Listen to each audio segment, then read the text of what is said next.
Hi YouTube, Draven Nightshade here. I like my new little earring I got here. It's a skeleton. Glow in the dark got that Samhain. I wanted to make a video. I haven't talked about tarot cards in forever. So I wanted to just do a quick tarot card decks review. Where I'm going to review like several different tarot decks that I got. So I don't know if I did this before. I hope I didn't. Sorry about that glare in the background. Been trying to get rid of that, but I can't get rid of it, so I'm sorry. Okay, so like I was saying, for the tarot reveal, the very first one, no, I'm going to rate it from worst to greatest. The very first tarot deck I'm going to do a review on, which I've had this deck, this is like one of my first tarot decks. This is actually my second tarot deck I've ever owned in my life. It is the Aleister Crowley Thoth Tarot. I don't have the original box anymore. That went bye-bye. So, let me show you some imagery of this deck. So I'm hoping you can see fine.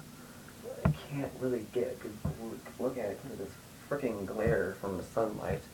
Should have waited until nighttime to do this, but like I said, I hope you guys can see. 5 of Cups, which is disappointment. That's what it says on there. Trying to show you my favorite card of this deck. If I can find it. Hold on. Or at least one of the major arcana cards at least. So you guys can see what the major arcana cards in this deck look like. Okay, here's the Devil. Yeah, like this tarot deck, I love the imagery. The imagery is beautiful to this tarot deck. Not particularly crazy about the back, because I don't really care for that symbol, the cross. I don't really have attraction towards that symbol. But the tarot deck's imagery is beautiful, and kind of a little bit, everyone says it's dark and creepy, not really, but it has tiny bit of dark symbology to it. It has more of what do you call it, ceremonial magic symbols in it. It has symbols of the Golden Dawn, and symbols of Aleister Crowley's research and work, and everyone thought he was crazy in his time, because he was a little loony, I think.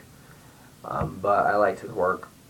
I still like this deck a little bit, but I can't give really good accurate readings with this deck, because the symbology to it is so hard to understand. You have to really do research to understand it. So you have to know a lot about astrology, and know a lot about the Kabbalah in order to understand this. I know a lot about astrology, but I don't know that much about the Kabbalah. So overall, I like the imagery, but not very good for readings for me. If you understand the Kabbalah and astrology very well, I recommend readings with this deck. I'm going to actually try getting back into studying the tarot cards more often, but I'm too busy with college to study. So, that was the first tarot deck. Second tarot deck, which I just recently got this one, is the Osho Zen tarot deck. A friend of mine gave this to me for free. Thank the gods. Because she didn't want it anymore, so she sent it to me.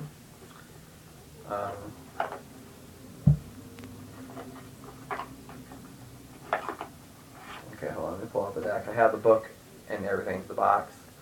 This is the Osho. Okay, I'm holding it upside down. Whoopsie. Let me show the back. This is the Osho Zen tarot deck. It's very different from traditional tarot decks. Let me show you. This is one of the major arcana. They completely took the major arcana and changed every freaking name in there. And they changed it around. Which kind of made me a little mad. And I love the imagery in this deck. It is just gorgeous. I mean, look at this. Celebration. It still has somewhat the same symbology of the other tarot decks. See, this one's 3 of water or something. I don't know how to read this deck. It doesn't have cups and pentacles and swords. It's completely different, which means celebration. And usually the 3 always represents good things.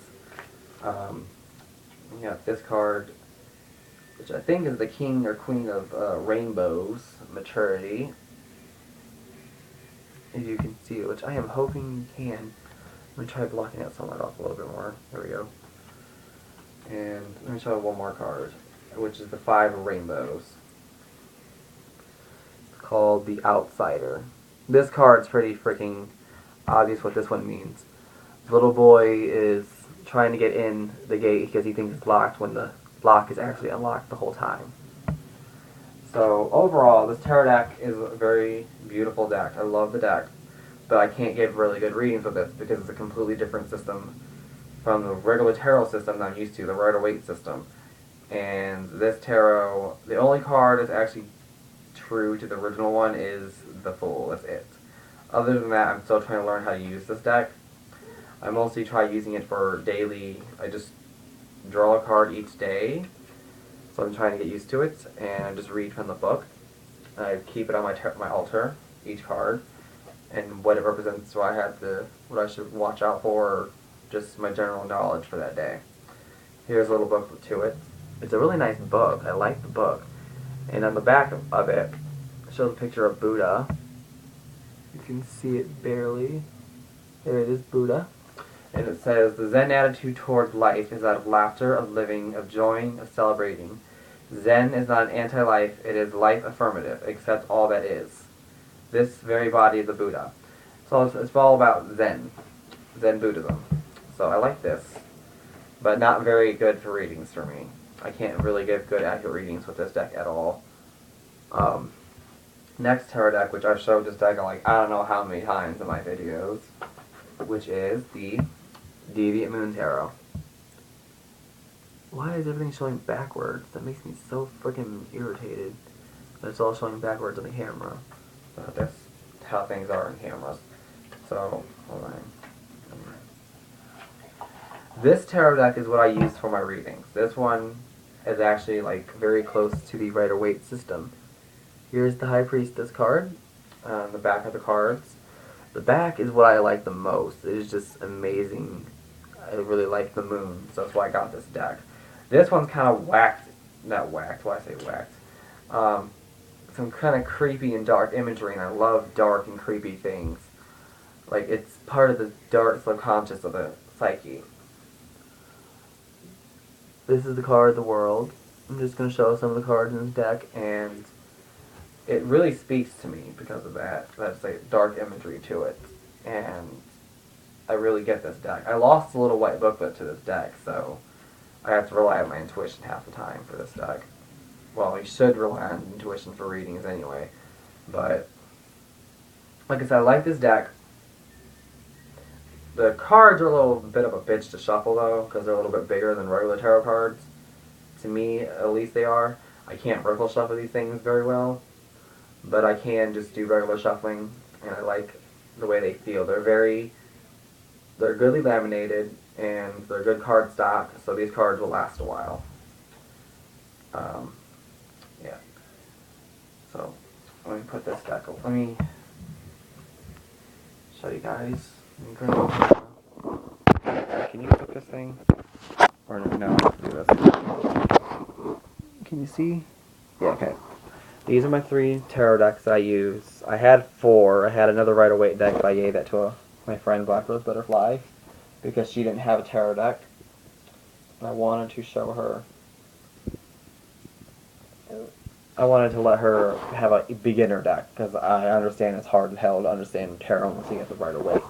So I gave her my Rider-Waite tarot deck as a birthday gift. And anyways, I'm getting off subject here. So this is a tarot review / me showing my tarot decks to everybody. And I will be doing tarot cards of the day again pretty soon. Like I said, I've been just too busy with college and all that stuff.